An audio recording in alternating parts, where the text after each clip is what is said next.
In the beginning of symbolic play, children usually imitate daily life experiences, things that they see happening around them all the time. That happens about the age of 2, but children develop in a wide range of ways, so don't be too concerned if your child's a little early or a little late. Over time, about when they're about 3 years old, they start acting out experiences that they have less frequently. So a good example is your child might pretend their baby's having a trip to the doctor. Or they might take play figures in a house and pretend they're going on vacation. The final stage of dramatic play is learning to problem solve. So children will focus on one activity for a long time, and you'll notice the characters have different kinds of problems that come up in their story. Maybe their castle is being attacked, and they have to work together to try and figure out how to keep their castle safe.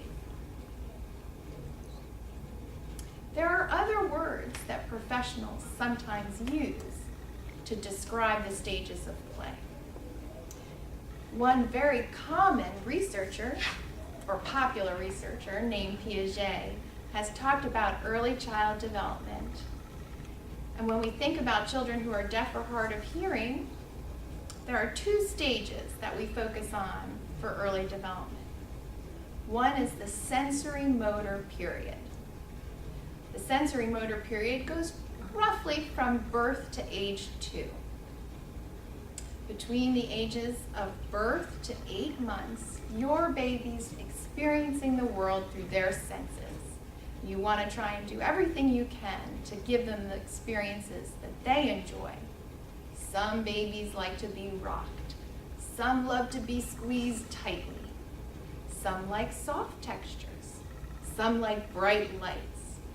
This is where you're figuring out what your baby likes the most. Between the ages of about 8 and 12 months, your child's going to learn that if they have a favorite object and you cover it with a blanket, they will learn it's still under the blanket and keep looking for it. We call this object permanence. They also engage in cause and effect toys. So here's an example of a cause and effect toy. They learn that when they take one piece and put it on, it causes the lights and noise to go off on the toy.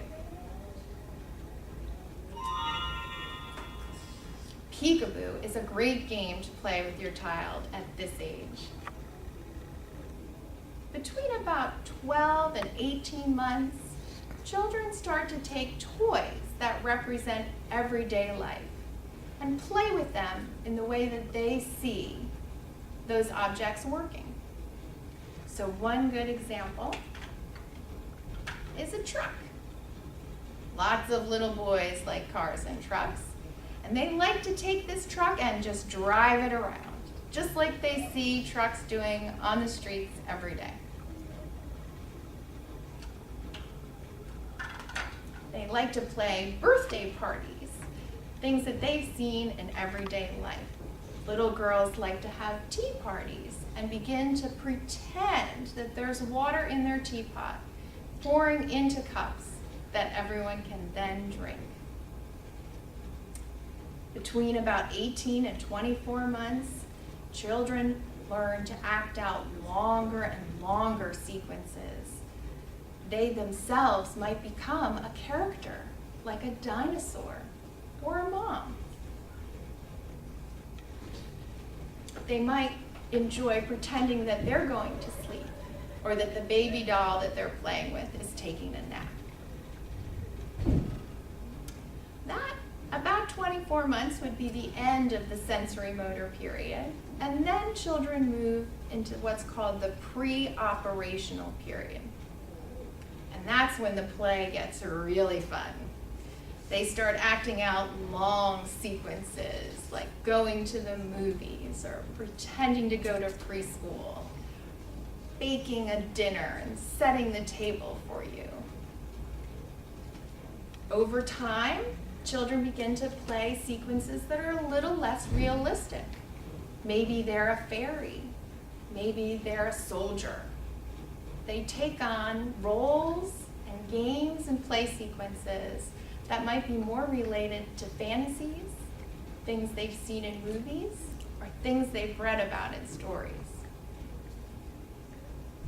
Between the ages of 3 and 5, children start learning to solve problems that come up during their play. And you can play such a critical role in modeling for children how to solve problems that come up. So if you're having a tea party and the teapot is spilled, you can show the child how to continue playing by pretending to clean it up and keep going. All of these are important things to watch for as your child develops over time. Each stage is critical for you to be modeling language, how to label objects, how to take turns, and have a good time. It's important to laugh. It's important to have some play that shows situations that maybe are sad for characters. So you can model for children feelings as part of play and thoughts as part of play. Playing is how children work. It's how they learn. And you're a key component of that process. Over time, you'll want your child to play with other children. And we have some ways of thinking about development when you're playing with other children too. At first, children play kind of alone. That's the solitary stage. When you have a young child, they're not always even aware of other children playing in the same room with them. They're pretty content with their toy in one spot. Over time, children start to do parallel play. This is when they're playing next to another child, but not necessarily talking with them or sharing toys. You'll have 2 children sitting close, maybe even playing with the same materials, but not really interacting yet. The next stage is associative play. And this is when children notice that someone else is over there and maybe hand them a block or borrow their block so that they can trade materials back and forth.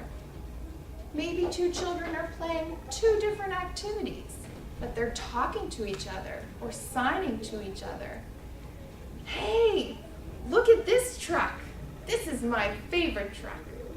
And then the little girl next to him says, look at my doll. This is my favorite princess. Those are good examples of associative play. Usually we're all working towards that final stage.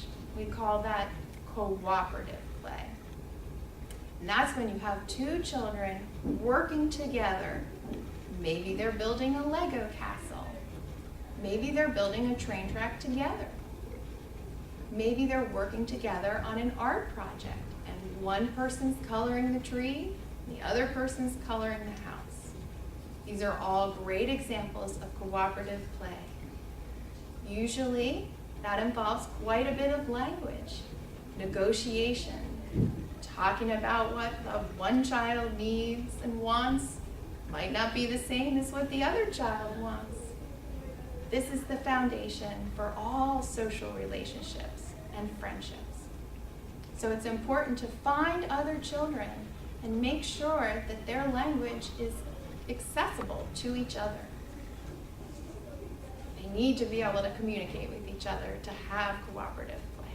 And you can play a critical role in helping foster that communication.